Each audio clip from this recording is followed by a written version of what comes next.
Patriots fans, on today's episode, we jump into why getting A.J. Brown was huge for the Patriots, but not in the way you think as well. We talk about Eli Raridan, among other things. Buckle up, let's roll. My name is Aaron. On the daily Patriots content, don't miss out. All you got to do is subscribe, hit the notification bell, and hey, hit the like button. For all you dads out there, sorry I didn't post yesterday, but hey, happy Father's Day. I'm a dad of 4 now. We're rocking it here at my household. Lack of sleep? Yep.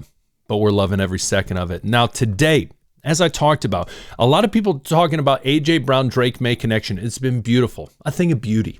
Going to be great to watch come 2026. And I think a lot of people are sleeping on them, thinking that the Patriots were a one-hit wonder in 2025. They better buckle up as well, because they're going to be served a piece of humble pie when they see the Patriots. But regardless, everyone's talking about the performance of A.J. Brown on the field, but one thing a lot of people haven't been talking about is the impact and the potential impact he has to make for the Patriots in the locker room specifically, and we're going to get into detail in this wide receiver room. Now, let's not forget, he was voted 3 years in a row to be the captain for the Philadelphia Eagles, which is a big accomplishment, especially with some of the big-time players on that team. And when he was there was different ways, obviously, he motivated his teammates. And a lot of people said, and he even said, listen, if I have to be the villain just to motivate my teammates or perceived as such, I don't care. I'm going to do what I have to do to help my boys out. And at the end of the day, they know I have their back. And so you have that. But he's also came out and said simply, hey, I might not necessarily do it like I did for the Eagles, motivating players, but you better believe I'm going to serve my players. I'm going to be a leader. I'm going to do everything I can. All right. So he said that with the Eagles. Now we move on, ladies and gentlemen. Hang in there with me.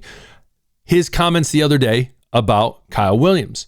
Now, Kyle Williams, this was just a little bit ago, but he said, listen, K-Dub is cold. He's cold, bro. K-Dub is cold. Listen, translate, he's good. He's really good. Ton of potential. Okay.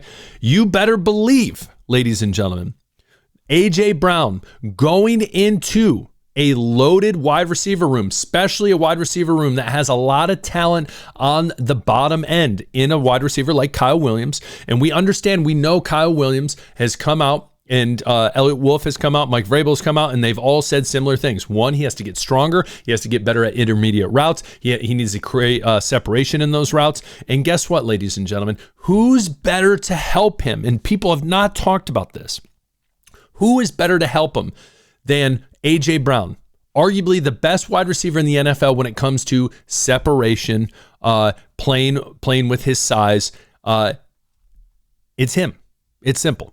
And so being able to come in, being A.J. Brown, and perform on the field, but also elevate your players in your positional group, in a player like Kyle Williams, who we know and we've seen has a ton of potential. We know he can take the top off of defense anytime he wants, but as multiple people say, listen, he needs to work on other things. He needs to get stronger. He needs to be able to work on these intermediate routes. Specifically, we look at Troy Brown and what he has to say as the wide receiver coach. And he says, listen, he's a speedster. He can run by anyone in a thick room. That's a good asset to have. He can track down the ball down the field. He put that on the film last year. We saw that multiple times. When I'm in the game, you have to protect the deep ball off the part of the field. But if he wants to be on the field more, he has to be able to run intermediate routes and create separation. That's the key point, ladies and gentlemen, right there. Create separation that way on a consistent basis. Find me someone better than A.J. Brown at creating separation against your defender. And now pair him with a guy who has an incredibly high ceiling in Kyle Williams and being able to mentor him. And we've seen in the offseason all the work he's put in and getting stronger, going to the gym, posting his workouts, letting Patriots Nation know he's doing his part in getting better, getting stronger, because again, that was one of the issues. Blocking, you're going to want Mac Hollins there instead.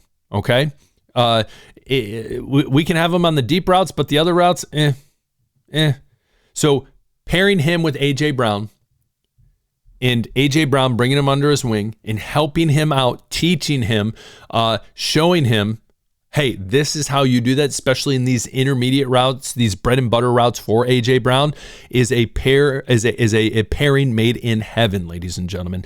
So yes, as all the talk is continuously about A.J. Brown performing on the field with Drake May and that beautiful connection, that's great, but you need to think about the other things too, taking it from a different vantage point and look at how he's going to impact this wide receiver room for the positive. And as I said, and continue to say, this wide receiver room went from last year, a lot of people would probably say in the middle of the league average, to arguably one of the best in getting better with hey, young talent like Kyle Williams, Eftim Chisholm III.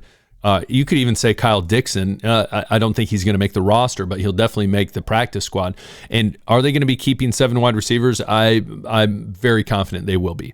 And so what are your thoughts on this? Comment below. Do you think Kyle Williams' game is going to step up in 2026 and onward with the help of A.J. Brown? Yes or no? What are your thoughts? But I think it's a huge asset, A.J. Brown, not only on the field, but off the field, helping these other younger wide receivers. So comment below.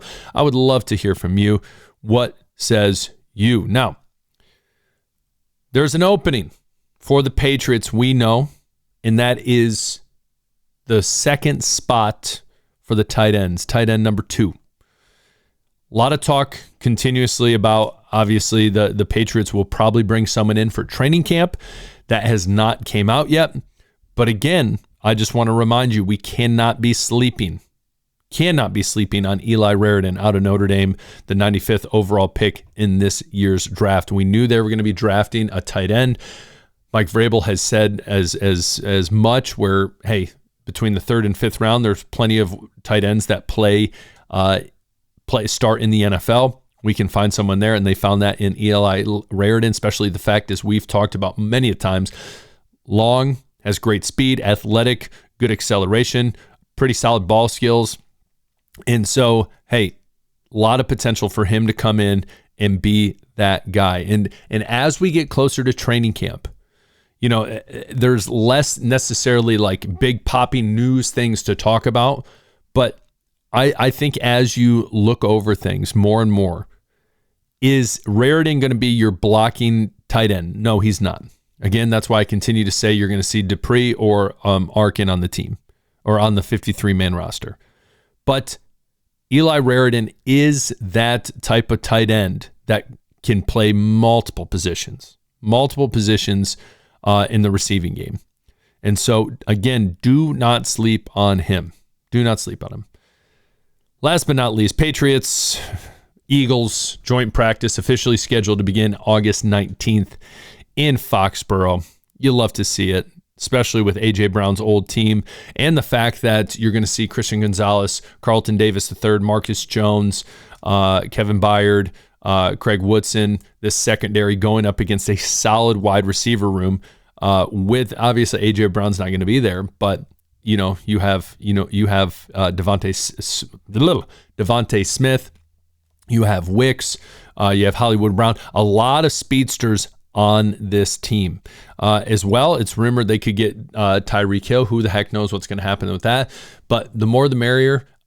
In those practices, you want to be challenged, ladies and gentlemen. So I love to see this. So comment below. What are your thoughts? Would love to hear from you. Again, happy Father's Day yesterday. Sorry I missed it. We'll talk later. Peace.